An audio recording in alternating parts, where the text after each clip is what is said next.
I think it's about time that I gave you guys a tour of my model railroad.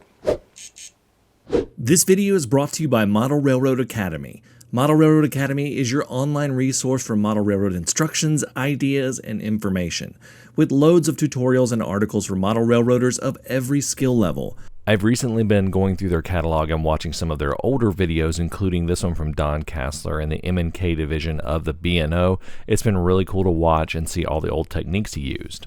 Plus, you can find tutorials on everything from bench work to electronics to scenery, all sorts of things there. The first 1,000 people to sign up at the link in the description below will get a full year of premium membership to Model Railroad Academy for $1.49. Offer is valid for new members only. This is the completed phase 2 of my N-scale T-track model railroad. It is roughly 6.5 feet by 9 feet, and it's got loads of features. But the first thing we need to do is we need to take a look at the track plan so you guys can get an idea of how this thing flows. This is the track plan, and it is broken up into 5 main areas. That is Rural Hall, the OSB board plant, the Riverbend area, Elen, and staging. And we're going to be going through all of these areas in sequence from east to west, which is kind of weird because it's kind of the reverse of what you would think of from this direction. But imagine that you were looking at this from where the bottom of the screen is the south and the top of the screen is the north. So the east is going to start off in Rural Hall. Let's go ahead and take a look.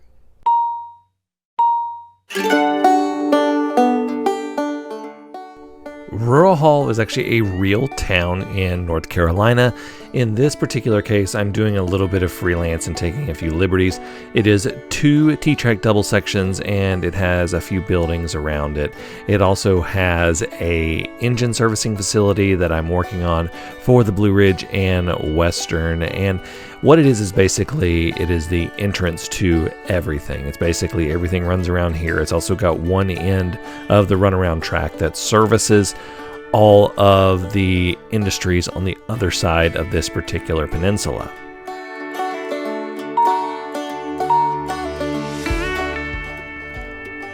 Big turn here is actually the first module I completed for this layout. It's one of my favorite things that I've ever done, and it's just really that negative space. It doesn't serve anything other than getting from point A to point B, and it's just a scenic wooden scene. It's also one of my favorites to take photos of trains on my layout with, so it's the best rail fanning spot.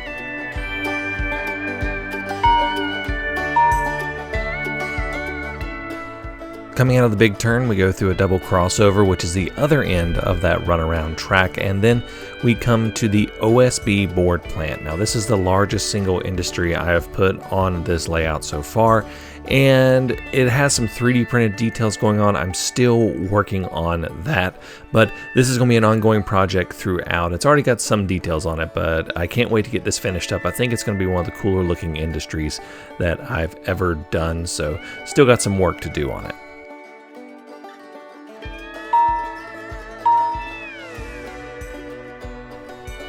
The Riverbend area is meant to represent several of these feed mills that are along the riverbanks of the Yadkin River and where the track kind of snakes along near where the riverbank is. So the track isn't straight, it's kind of weaving its way, kind of following the path of the river. I've actually got a drone shot of that I'll put up real quick. And you can see that it also has the I-77 overpass that is going over the track. This is exactly what it's like on the actual scene where this is, and you also have the bridges that aren't the same size. But this is the Riverbend area. I've got some cool plans for it as well.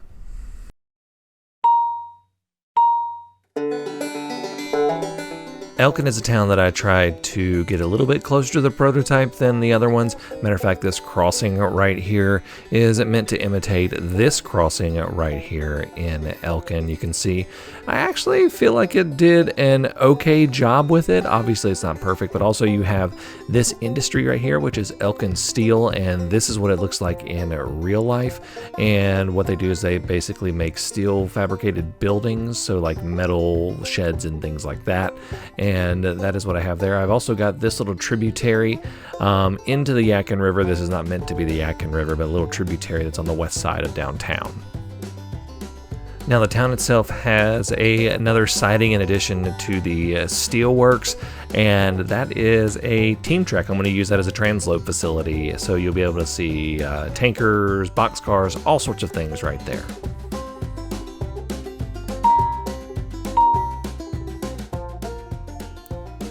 My entrance to staging is actually my thunderstorm module that I built a long time ago. It's really meant to represent, if you're in North Carolina, thunderstorms really roll off the mountains in the western part of the state. So this is what this is meant to represent, and it kind of covers the entrance to staging, which I wouldn't necessarily call it full-blown staging. It's more of like a fiddle track staging hybrid, and yes, it's a little messy back there. But I do have a tablet that I run Engine Driver on, so that if I need to control trains directly from there, I can do that. You can see I have another train ready to go, and this also loops around to the beginning, and it comes out. You can see it come out underneath I-77 in that area and runs along the back and then ends up in Rural Hall. So this is the completion of phase 2 of this layout. I do have a phase 3 planned, and it's going to be something interesting. I'm going to be looking at modeling some kind of branch line, so you're going to want to be on the lookout for that. Now, I don't want to give away much on phase 3 because I actually don't even know if my actual phase 3 plan is going to work, so that's kind of scary, so I don't want to say anything with it. But I still have some other projects I need to get done. I need to get the OSB board plant completed. I am swapping out the feed mill with a completely custom feed mill, and I've also got some other stuff to do in terms of detailing and weathering for the town of Elen. I also want to do a proper engine maintenance facility for the track over in Rural Hall. So I still have a lot of projects that I need to get done, but I would consider the layout functionally complete. I just have scenery and detailing left to do. Now, like I said, phase 3, that's going to be a whole new thing, and if it works out, it should be something very interesting because I don't think that I have seen it before. So yeah, should be really, really interesting. So thank you all so much for watching. Until next time, I'm Jimmy from the DIY and Digital. Stay safe, be kind, and happy railroading.